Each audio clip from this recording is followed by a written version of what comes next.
Today we're really here just to celebrate how well received our no smoking, no tobacco policy is going here in Sioux Falls. And I mean, to be truthful, it's probably not as good as the lift announcement that we recently did, but truly it's been very well received.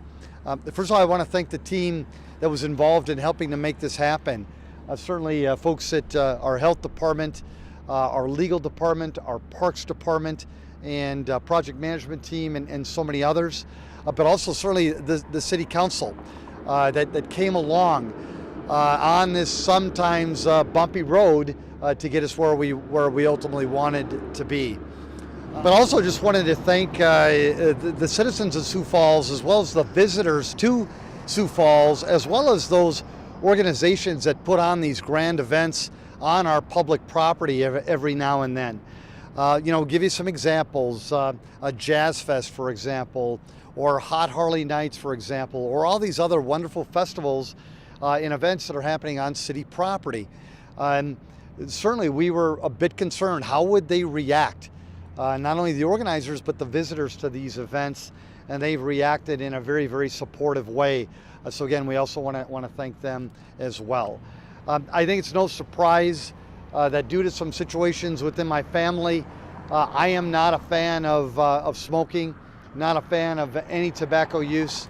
If I had my druthers, I'd probably be even more aggressive in terms of trying to find ways to limit its use, not only in Sioux Falls, but across America and across the world. But I am going to recognize we made a dramatic step here in Sioux Falls, and it took a ton of work, a lot of sacrifice, and so I just want to celebrate that at the highest level. With that, I would like to turn it over to the person who's most responsible for the health side of this equation, and that is Director Jill Franken. Jill? Great, thank you, Mayor. You're welcome. Well, again, I'm Jill Franken. I'm the Public Health Director for the City of Sioux Falls, and I want to thank you for being here this afternoon and thank the Mayor for his remarks. You know, this ordinance really was the result of tremendous collaborative effort to, I would say, lift the community's health. And it was really a really remarkable team that did collaborate all together. It included the City Council, a number of city departments, as the Mayor mentioned, as well as advocates and concerned citizens who really want a healthy community, a healthier place, and a better future for those who live here. Our city buildings and recreational facilities, they are uniquely positioned to interact with community members, with families, with visitors, on really a daily basis. And it's essential that we continue to provide healthy spaces for all of these individuals to live, to work, to play, and to socialize on our city properties. Every leading health agency, quite frankly in the world, has affirmed that tobacco is a serious and completely preventable cause of disease and death. Therefore, any step forward that we can make as a community together to reduce tobacco use and the impact of secondhand smoke in our community will contribute to better health and a better quality of life for Sioux Falls. As a part of our implementation efforts over the past several months, we've been installing signage, and you can see that signage right behind the Mayor on all our city-owned, managed, and leased properties. We've also used social media to educate residents and visitors about our policy, and we've worked with community organizations and event organizers to promote smoke-free and tobacco-free parks. And to talk a little bit more about the impact that this has had on our parks areas is Director Don Kearney, Director of Parks and Recreation. Don? Well, thanks, Jill. Certainly one of the primary or the many positive impacts of this policy is that it ensures that the youth of our community have the opportunity to engage in outdoor activities in a really completely tobacco-free environment. And this includes all activities where youth are the primary participants or they're the primary attendees. And this is really critical because nearly 90% of adults who smoke started at or before the age of 18 years of age. Here in South Dakota, approximately 900 of our South Dakota kids become regular smokers every year, and 1 in 3 will die as a result of starting to smoke. So if we can prevent our kids from starting smoking, and if they've not started by the age of 21, it's not likely that they'll ever start. In addition to maintaining tobacco-free youth activities, the ordinance also extended protections from secondhand smoke exposure at special events in our parks and at other recreational facilities across our park system, like the Mary Jo Wagner Arboretum, Great Bear Recreation Park, as well as our 3 municipal golf courses. We're thrilled with the many special events that the mayor had mentioned that took place since this ordinance has been in effect, and has provided our guests with smoke-free environment at many of those special events like Hot Summer Nights, Hot Harley Nights, Jazz Fest, River Fest, Sidewalk Arts Festival, German Fest, among many others.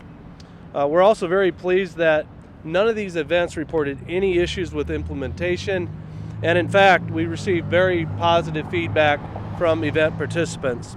So as we look ahead to next year, we look forward to again providing our residents and our visitors with opportunities to enjoy our parks and our great events in a smoke-free environment. Before I turn it back over to Jill, I wanted to say that we were pleased to be part of this solution and a stakeholder in this overall effort to create this ordinance.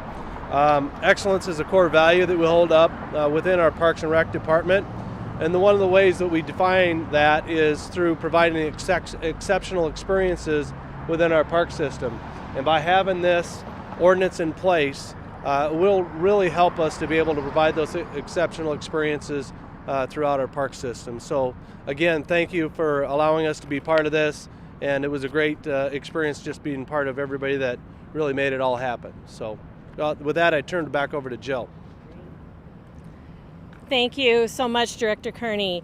As we wrap up today, you know, we always need an opportunity to educate the public and remind all of us about the properties that are included in this ordinance. And just to remind you, part of that collaboration I talked about earlier was really working with folks from Parks and Recreation, working with folks from our project management.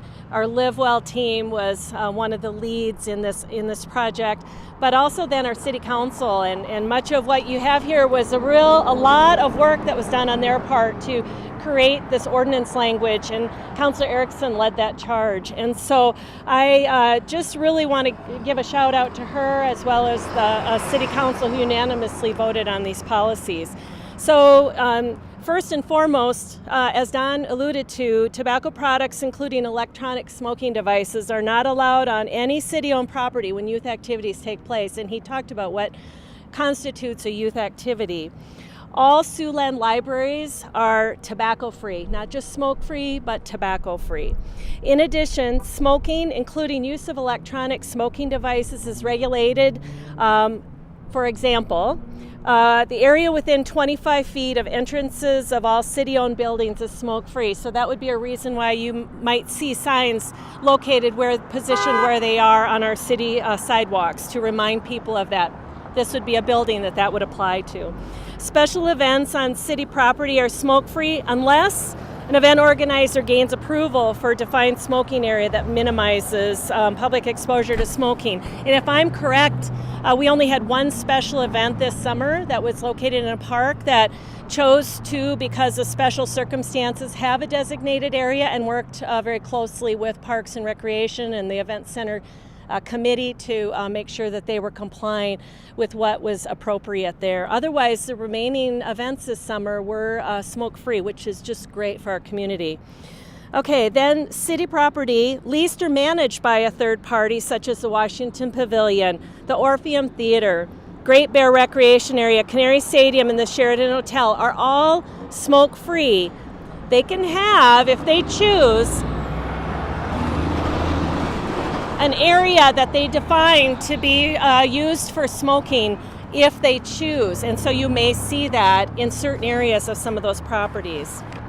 The area inside the access road around the Denny Sanford Premier Center is smoke-free.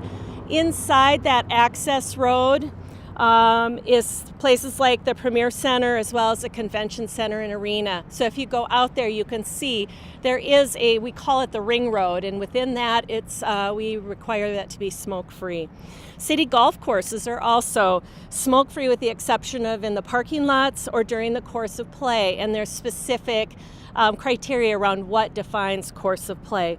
And finally, the ticket, boarding, and waiting areas of any public transit depot are smoke-free. So I'm encouraging that we continue to educate our public about this. We will continue to do our work, not just to educate the public about where they can and can't smoke or use tobacco, but also on how to quit. That's probably one of the most important things we need to be continuing to advocate for and educate the public on is how do you quit? Because this is something that we need to continue to see that rate of tobacco and use and smoking to decrease in our community. So thank you for coming today. Thank all of our collaborative partners for supporting our efforts and all of you for being here to help build a healthier Sioux Falls. Thank you.